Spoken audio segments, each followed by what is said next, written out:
My friend Linda Vater, it is so awesome to be with you again. Well, it is so fun to be with you. We just have become pals, haven't we? We sure have. And it's been a while. It has been a while. And there has been a few changes going on in your world, just a few. Yeah, that And might be the understatement of the the century, but understatement to be yes, just sure, a which few.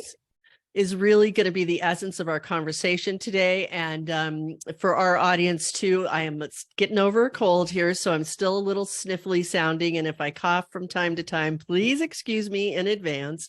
But the show must go on, as they say. Absolutely. So again, so the primary essence of our conversation today is around change and embracing change and the bright, shiny objects that come with change. And Linda, the thing that I have discovered with bright, shiny objects and even changing this podcast name over to it is that there's the good, bright, shiny objects in our life. And then there's the not so good ones that kind of take us down some rabbit holes. So we'll be talking about that today. Sure. And as I was sharing with you earlier, I have been watching your escapades and your life unfold on YouTube, and how you left your fairy tale house that you raised your family in, Right. the place where you fell in love with gardening, fell in love with the work that you do around gardening, wrote your book. Where so many people, including myself, came to know you through that house. So I mean, I was definitely jarred at first. It was like, what is happening here? But now you've moved to the cottage on the hill, and Yes. which is undergoing a major, like the last YouTube I watched, I was just like, holy moly, she is going for it. No um, guts, no glory, right? Exactly right. So where did it start?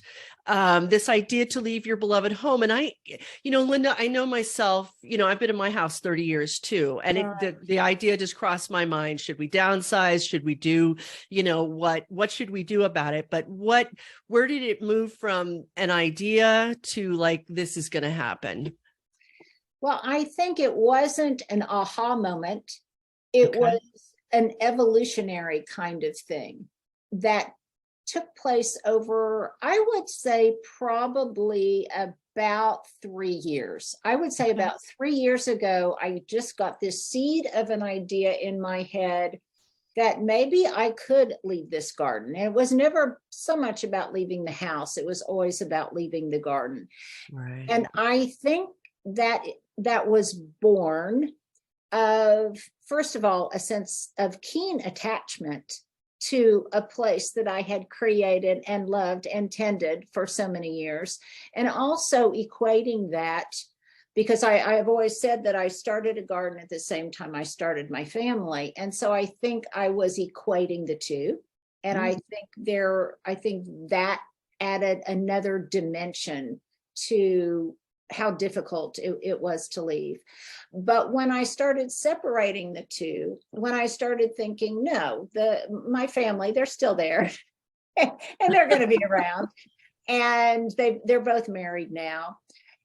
I began to separate the two. And I think then I also, this may sound strange, but I don't know that I had the confidence to do it prior to that, because I thought, well, maybe this first garden was a fluke, and maybe I just faked my way into this garden and faked my way into this new occupation that I have.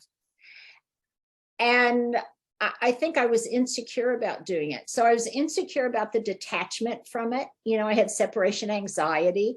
And then Mhm. I was insecure about my ability to do it again, because that one was done over a 30-year period. As you understand, a gardening doesn't happen overnight. And all of a sudden I Absolutely. was changing my paradigm to moving to this new place where I don't have that luxury of 30 years.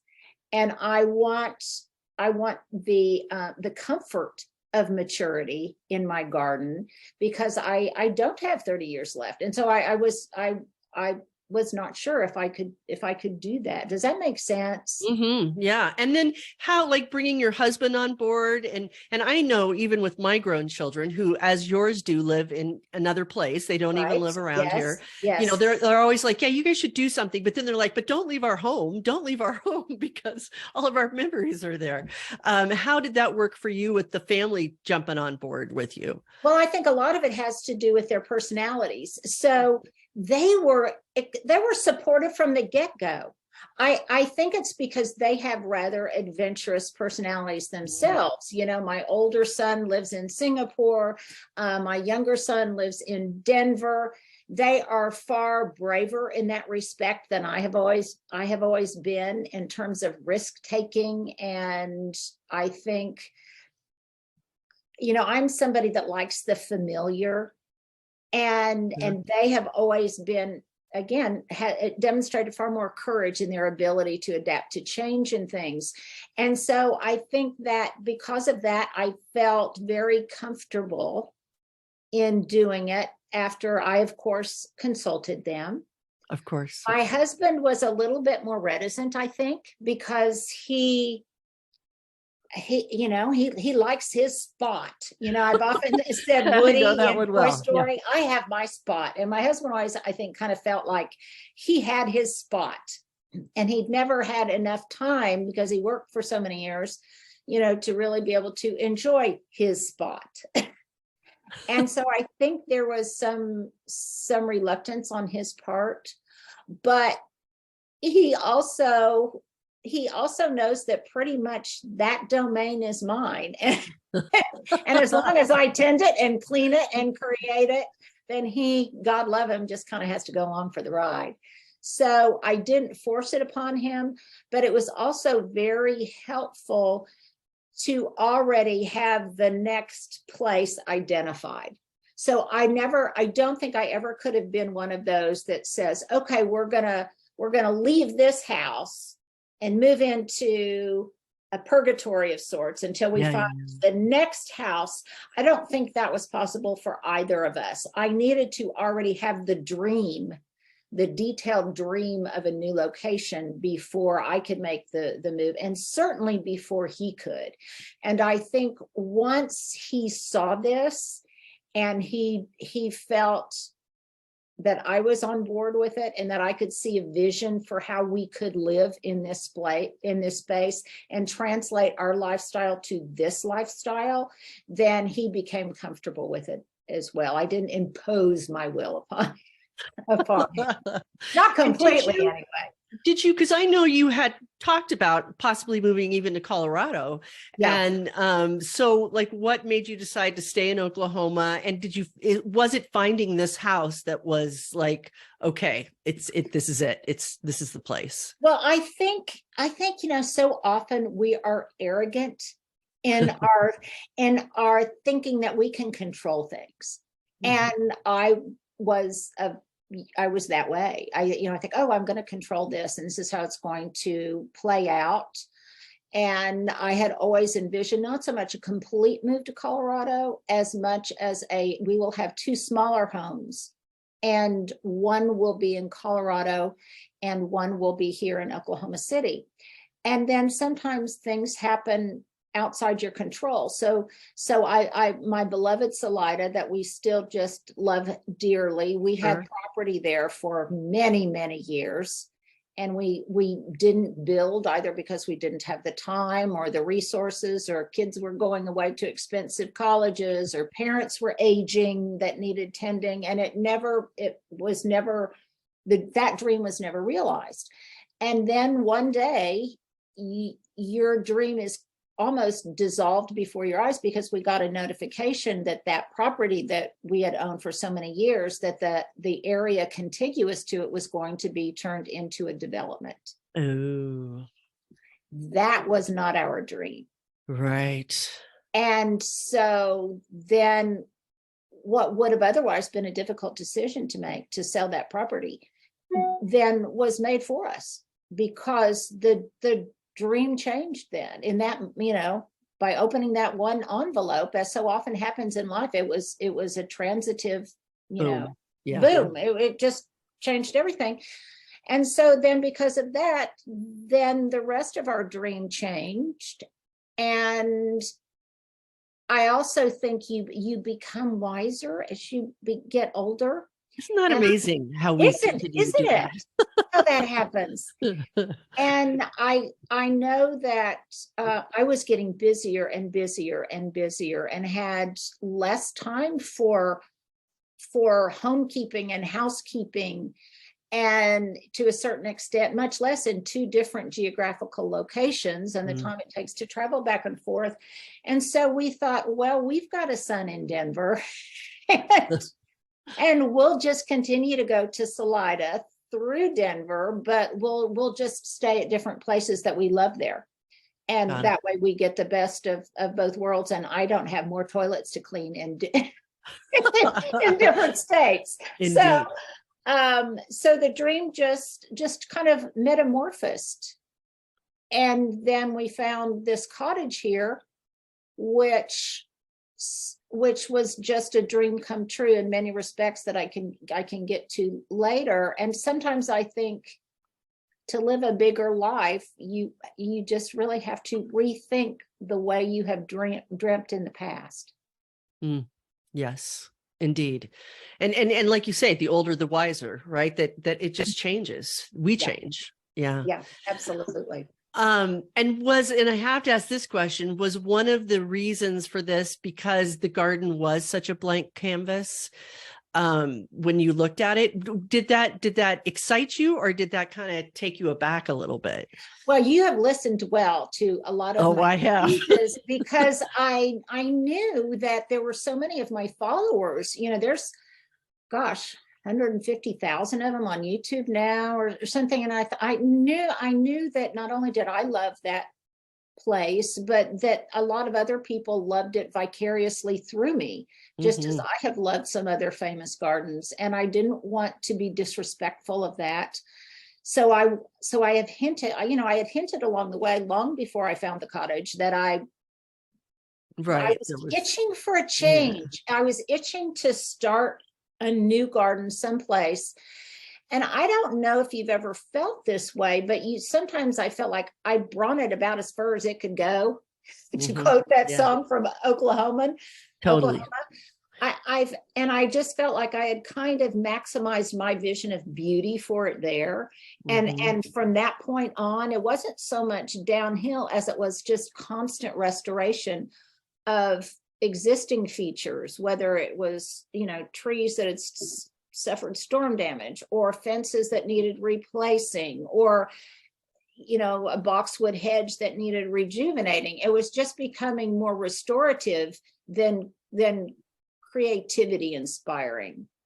And I was ready to try out some new things, but within a framework of what I loved and what I consider to be my signature touches. And that's what I'm trying to do here. I'm trying to bring along those things that I love, that people identify with me and my brand and my style of gardening, but in a somewhat different language and in a different place.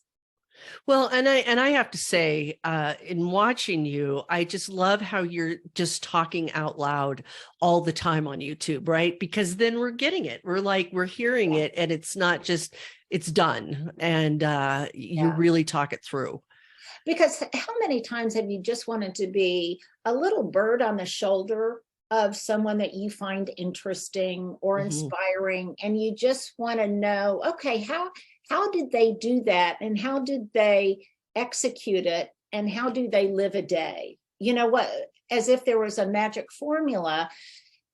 And I think it's important to show people not just the pretty Instagram pictures or the pretty pictures for the book. And I try to show people the sausage making along the way, because there is a lot of grit and ugliness to the process, and discomfort to the process, and angst as you try to conjure something into existence. And I think that's kind of what I feeling like I'm doing here is I'm just trying to conjure up the magic of what this place can be, but it's not always a straight line, and mistakes are made along the way. Sure. And I have to share with you, I did see Sydney, right? Is the name of the woman who bought the fairy tale house. She shared the removal, not that she didn't show it, but it was gone, of the potager. And I tell you, I gasped out loud. Yeah. So how is for you at this point, looking back to that, or are you trying not to look back at all? How does that sit with you? Well, I think it may, first of all, I know Sydney, and I know her motivations for doing things. It was a rather abrupt. Like, I thought she would maybe take out the boxwood hedge, but to take the entire space out was a little bit disconcerting. But when I started thinking through the process but the fence needs to be replaced, and the fence was behind all of that. Got it. And I had already replaced that fence once in my 35 years of being there. So I could see the practicality. I could see the practicality of it. And she'd also shared with me a little bit about her, her vision. Her vision, sure. I think it's always important when you're doing those kind of dramatic changes to acknowledge and be respectful of the history of a place. And its evolution in explaining yourself. But she's new to YouTube, and that thinking out loud process will evolve over time as she finds her voice. It definitely got our attention. Yeah. And but I guess I have just, well, okay, two different things on that. Okay. So I'm glad you brought that up. Number one, I am so thankful to Jessica Walliser at Cool Springs Press, who asked me to write my book. I can remember her saying, "What else are you going to do during a pandemic?" I did not approach them, and they approached me, and I thought, oh, well, I don't know. Do I want to do that? Do I? And then I thought, well, what else are you going to do during a pandemic? And maybe I can do this in the midst of starting a new QVC line, and and all sorts of other different opportunities that arose. And so I am so grateful to her, because I felt like that put a stamp on things. I had put a stamp on that garden. The letter was ready to be mailed finally. And I had done my homage to that house and to that beautifully. Yeah. Thank you. In both words and in pictures. And so if I ever want to visit that garden again, I just open that book, because once the personality in the gardener changes, the garden itself changes. Yes. And so I just really was ready to move on. And I don't consider myself a very resilient person, but I nevertheless am. No one has ever accused me of not being enthusiastic. Maybe in my younger years, when I was a dour mid-schooler and high schooler. But for the most part, in my adulthood, I found the value of enthusiasm. And now I'm just so enthusiastic about this place, and everything is new. Right. Everything is new. And from the inside out. So it's just like I have something new to be excited. If I were at the old house, I might be excited about once again seeing the peonies emerge, and once again the tulips coming. The tulips emerge. Yeah. But I have done that for many years, and it's new in a spring way, but it's not new in an earth-shattering way. And this is new in a transformative way. Very transformative, which leads me to the question about your neighbors. So, like, you didn't arrive quietly to the cottage on the hill. I tried. And how has it been? How has the reception been from your neighbors with all that you have going on? I cannot tell you how charming everyone has been, how ingratiating they have been. Well, number one, I was familiar with this neighborhood. Okay. And I had friends in this neighborhood. And part of the magic of moving here, and part of the kind of, once we made the decision, it was kind of a, well, duh, decision, was that my best friend, who introduced my husband and me, lives blocks from me. Beautiful. And her two children, her daughter lives on one end of my street and her son lives on the other end of the street. Wow. And I love both of them.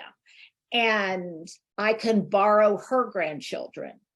And this is one thing I love about this neighborhood. It is young and energetic and urban, and it just has a vitality that, as much as I love my own neighborhood, did not have. Gotcha. So they're embracing the change. Oh, yeah. Oh, no, they are. And they're very young, and they ask me a million questions, and they have shoveled my snow for me, and they have brought me cookies. Oh, that's and nice. They stop and they wave and say they love what I'm doing. And when can I give them some advice? And it's got such a community feel. I just love that. I just love that. And I'm within walking distance of my favorite bookstores and restaurants and bars and the library and downtown and festivals. And it has a very European quality to living here that I love. Fantastic. What would you say has been the bright, shiny objects that have got in your way in the process of all of this? Or has there been any that you feel like got in your way that kind of slowed you down or made you take a direction maybe you didn't want to go? I wouldn't call it a bright and shining object. I would call it a dull and nasty one. And that is because I am very lazy, and I am not very organized, and I don't like to do a lot of the nitty gritty kind of stuff. I want to immediately get to the decorating part and to the gardening part. And so for me, the stuff, like we're having to do basement work and, laying a new sidewalk that was cracked and those kinds of things, I don't find appealing. I'm ready to get to the aesthetic part. To the bright shinies. To the bright shiny stuff. I don't like going through the mud along the way. And you had quite a bit out there in that front yard. That was a deterrent. I also think I do have lots of obligations. And so I think that fitting this time frame, when I had the time to move between, I've got the launch of a garden journal that's coming out in April or May. My QVC line starts up again pretty soon. My speaking engagements start stepping into high gear. And I have lots of obligations. And so I had a very short window of time, which I could make this happen. And my son got married last year, and I had major surgery. So it was just, it was just fitting it in. But also, again, sometimes decisions are just made for you. I knew if I wanted to flip the switch, I had to do it right then and there. And the camera has followed you all the way through. And how has that been? Especially, I work with a lot of women that the whole idea of getting in front of the camera is like this horror story come true. How has that shifted for you? Because I see you just getting more and more and more. It's like you're breathing, when you're in front of the camera. Well, I'm natural in front of it now, partly because I'm talking to my friend Stuart, and partly because as you can probably tell, as awkward as it may be, sometimes I'm thinking out loud.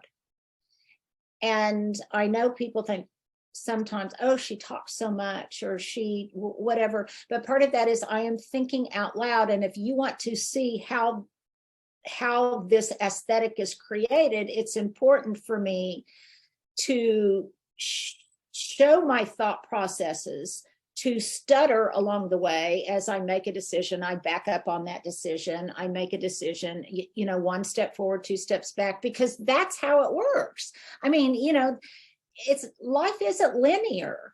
Right. And that's how it works. And so I think there's a humility in that.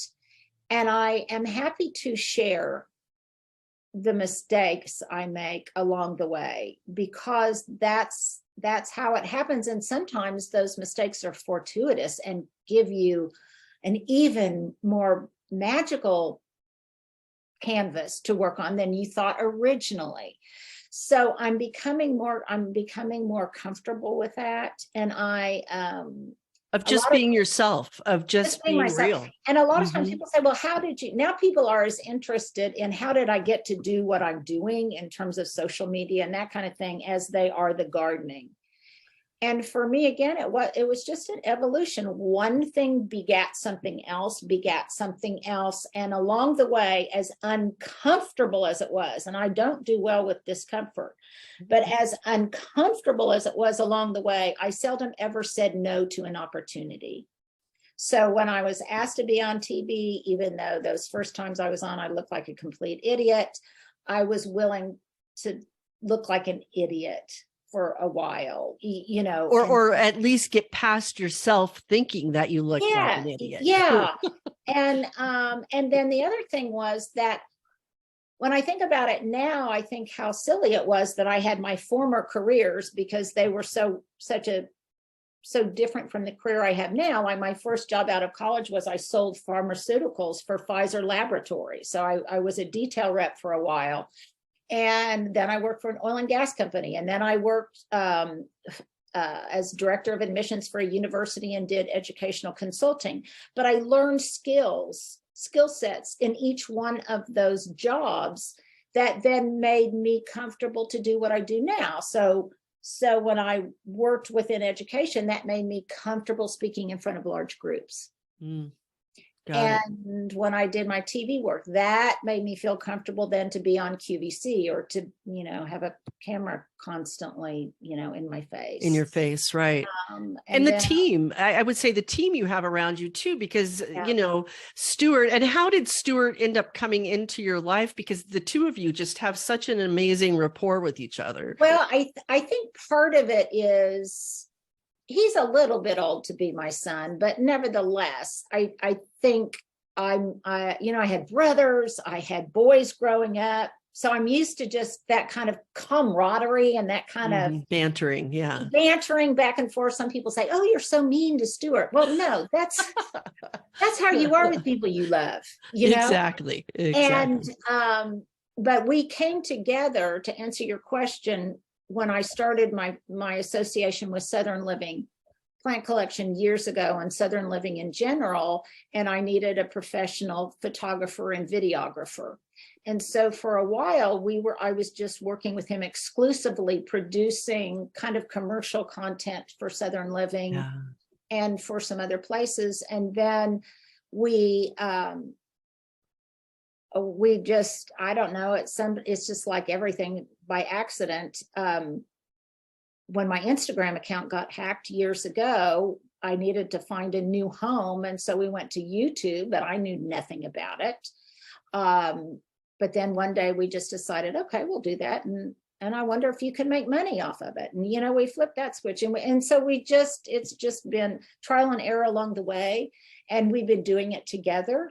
And it's very easy. It's 50-50. And then we have a couple of other people that help us, part-time on the side. I don't have a huge production crew. I don't have a stylist. I don't have any of those kind of things that I know other big personalities, let me put it that way, personalities have. So, but and Linda, I will say it's refreshing. It's refreshing to see what you've been able to do with a small team and with such a close knit team, I guess would be the best way to say it too. Yeah. Well, you do it too. You do it too. You know how it is. And sometimes that means you have to learn things you just as soon not learn. Oh, yeah.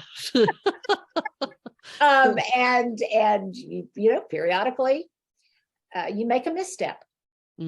But what doesn't kill you makes you stronger. And Absolutely. Finally, at a certain point, you learn to not take yourself so seriously.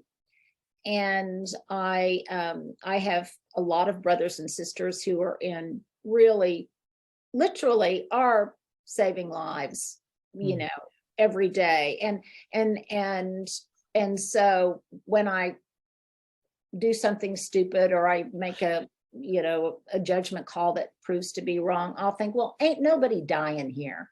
And there are professions where True there that.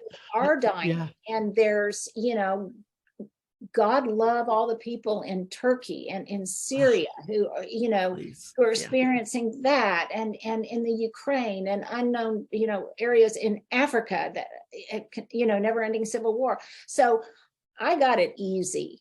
Yeah. I've got it easy. Yeah. And you do your part to make people smile, to make people's lives just a little richer. And I thank you for that, because I know I've been following, like I said, I've been following you, waiting for this. Well, I have to share a story. So I don't have a lot of privacy. And when I want my privacy, I just really have to hold, I have to hold Sure. up. But my husband was out unpacking some stuff in the garage today, and a car drove into the alley behind and said, well, we're here from West Virginia. Oh my God. And we've got a son who is in Lawton at Fort Sill. And my husband said, well, just go knock on the front door. Just go, she's getting ready to shoot and she's in the front part of the house. Just go knock on the front door. So Dawn from West Virginia and her husband, Tim, just knocked on the front door and were just lovely. And I gave him a tour of the cottage, and we visited, and more people than you would think, from in some cases around the world will stop. And if I'm out front or whatever, they'll talk, because it's important for me to feel as if they have a community here, and it's a safe place, and they can,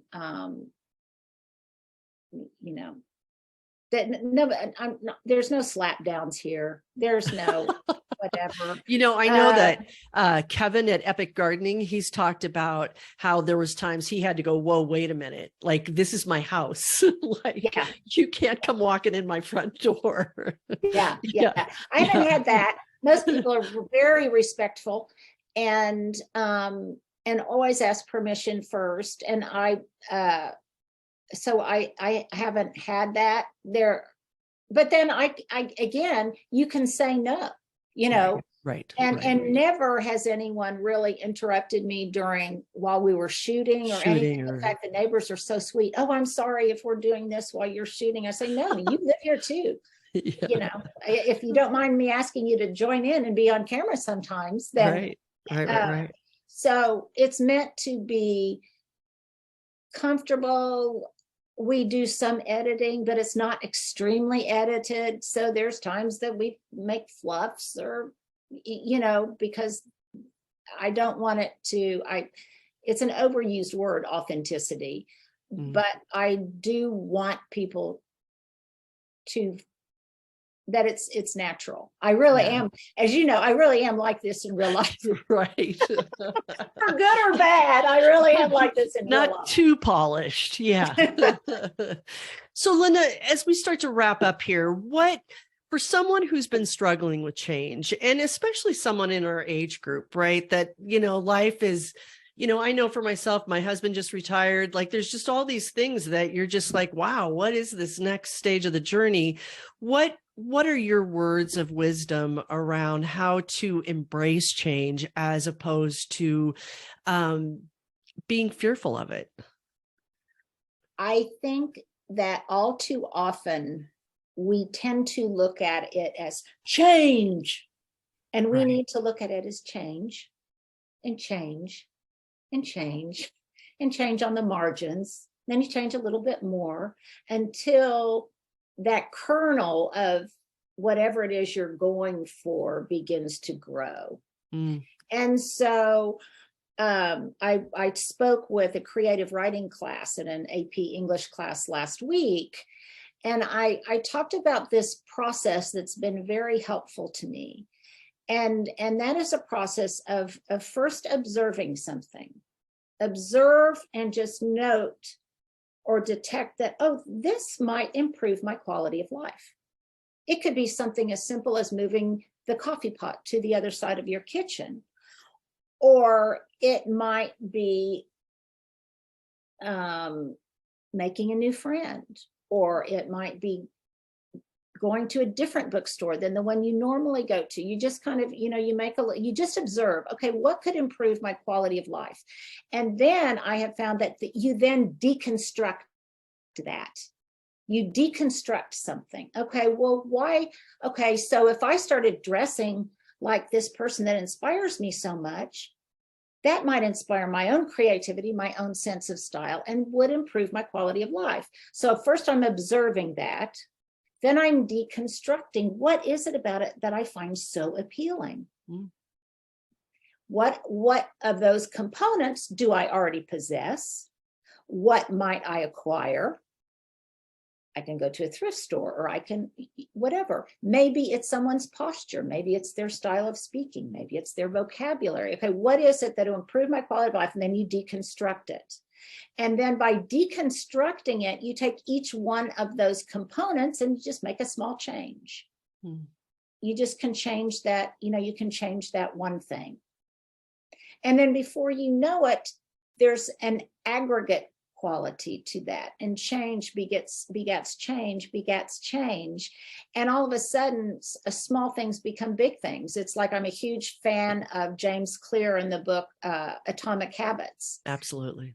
And it's a snowball that just slowly grows and gets bigger and bigger, and you then aren't so intimidated by change. You can adapt to it, a little bit. And I think that's how I've done it anyway. And then just saying, and then identifying periods in your past when you've been a badass. I did that. Well, I did that. Oh yeah, that's right. That, and I came out, and I, as you said, I'm still standing. Mm-hmm. So maybe there's a possibility. Maybe there's a possibility that I could do that. And that lessens the intimidation a little bit. And sometimes you don't need a big change for it to be transformative. Sometimes little changes can be equally as transformative. Or I'm also a huge fan of reframing. Okay, I'm looking at this the wrong way. I need to reframe how I am looking at this. And by reframing it, sometimes that enables me to see the potential in a different circumstance or a different outcome. And so I don't know if those are good tips or bad tips. They are fantastic tips. And there's so much in front of you right now that I would ask, what's in the future, but like any small nuggets you want to tell us about that we'll be seeing soon on YouTube? Well, my garden journal comes out here pretty soon in April or May. It's a 5-year garden journal, which happily comes out at about the same time I'm starting this new garden. Fantastic. And it gives the transcriber the ability to record those things that I think are important to record in maintaining or starting a garden. And I also love it because I think it's a great heirloom that you can then, because it's beautiful and it's a companion to my book that you can then pass down. Like I have one right now that I hope to pass down to my children. And this will also be something that I can pass down. I love that. Yeah, it's not just something. It also makes, I think, it's my favorite wedding gift to give someone is a beautiful garden journal. And so I've got that coming out on Monday, I think. I'm doing my first QVC on their second channel of the season, talking about egg-shaped trellises that are now back in stock. They were all sold out. Now they're back in stock. and then I'll be introducing the rest of the Linda Vater home collection over So time. there'll be new products in the line. New products, and we'll be rolling those out. And mostly the other fun thing is I hope people, once I feel that I can leave my house, once I feel a little bit settled here, that I am going to be venturing out. So I think next year, my friend, I don't know if you know Kristen Bean Sullivan at Garden Gate Magazine. She would be another brilliant person to have on your podcast, by the way. She and I have become great friends. And I think next year we're going to go garden touring in Europe. Ooh. And I think I'm going to go along for that ride. And huge on March 27th, all things being equal, that's when this great big Christmas in March will arrive at my house of just tons and tons of Southern living plants, and a new line of boxwood that plant development has coming out called Better Boxwood that's blight resistant. Wow. So I'm going to be talking a lot about that, which is just thrilling to me. And my son and daughter-in-law are going to be coming home from Singapore this summer, so I'll get to see them. So yeah, just lots of things that I'm excited about, mostly just continuing to create this garden. Lots of public speaking, lots of great grow along, by the way, is this Thursday, tomorrow. Great. Yeah, and your viewers can register for that for free. And I did a seminar, and I'll be available for a live chat after the seminar. That's tomorrow. I think I'm 1 or 2 o'clock, depending on your time zone. So it's something new every day. I love it. And are you going to continue to film 2 times a week? Is that the goal? Actually now we're filming more than that. You are. So we always do a Wednesday walkabout. Right. And then we always have a Sunday show. And then increasingly we will start doing things on probably Friday or Saturday. But I did have to squeeze in a move in there and physically move. So, but as I get more settled, and now the gardening content is just coming at you. Seriously. Yeah. So we will definitely be filming more, as much as 4 times a week. So fantastic. Yeah. Lots of stuff. Hopefully they don't get too sick of us. No, I doubt it. My friend, thank you so much. As always, just words of wisdom that fill my heart. So thank you so much. Well, as you do me every week when I get your little notices, my newsletter. The victory ladder. Yeah. So shout out to everybody who's listening. If you haven't signed up for it, you need to do that. Beautiful. Linda, thank you. Okay, sweetie. I hope you feel better. Thank you.